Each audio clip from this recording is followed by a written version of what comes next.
네, 그런가 하면 이재명 민주당 대표에 대한 체포동의안 국회 표결을 앞두고 이른바 권성동 모델, 권성동이 좋은 선례다라는 생소한 표현이 자주 등장합니다. 5년 전 권성동 의원이 불체포 특권을 내려놓고 스스로 법원 영장심사에 응한 상황을 일컫는 말인데요. 당시에도 방탄국회 논란이 없었던 건 아닙니다. 신호 기자가 그때 상황을 되짚어봤습니다. 2018년 5월 28일 국회 본회의장. 자유한국당 권성동 의원에 대한 체포 동의안이 보고됐습니다. 정부로부터 국회의원 권성동 체포 동의안이 제출되었습니다. 5년 전 있었던 권성동 의원 체포 동의안 처리 과정은 더불어민주당 이재명 대표의 체포 동의안 표결을 앞두고 이른바 권성동 모델이라는 표현으로 소환됐습니다. 2018년 강원랜드 채용비리 혐의로 구속영장이 청구된 권성동 의원이 불체포 특권을 포기하고 스스로 법원의 구속 전 피의자 신문에 응했던 전례를 일컫는 말입니다. 민주당이 방탄국회를 열지 않으면 됩니다. 우리 당의 권성동 의원께서 이미 좋은 선례를 남겼습니다. 임시국회를 열지 말아달라. 내가 내 스스로 법원에 가서 심사를 받겠다고 했습니다. 민주당에서도 이재명 대표가 이런 방식을 따라야 한다는 주장이 나옵니다.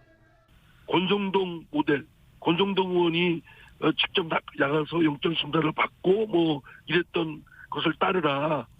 그게 사실은 일관되고 사실 깔끔하긴 하죠. 하지만 2018년 5월에도 방탄국회 논란은 있었습니다. 권성동 의원 체포동의안 국회 보고가 지체되면서 5월 임시국회에서 처리되지 않았고 한국당은 의원 111명 이름으로 6월 임시국회 소집을 요구했습니다.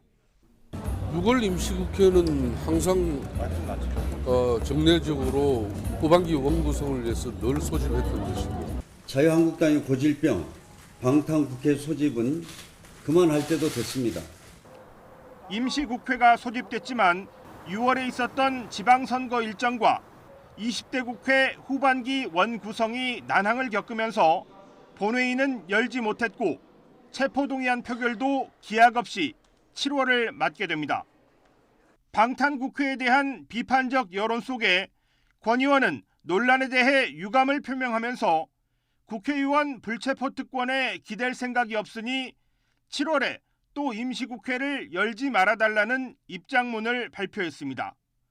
체포동의안이 국회에 보고된 지 38일 만에 법원에 나가 영장심사를 받은 권 의원은 구속도 피하고 재판에서도 최종 무죄 판결을 받았습니다.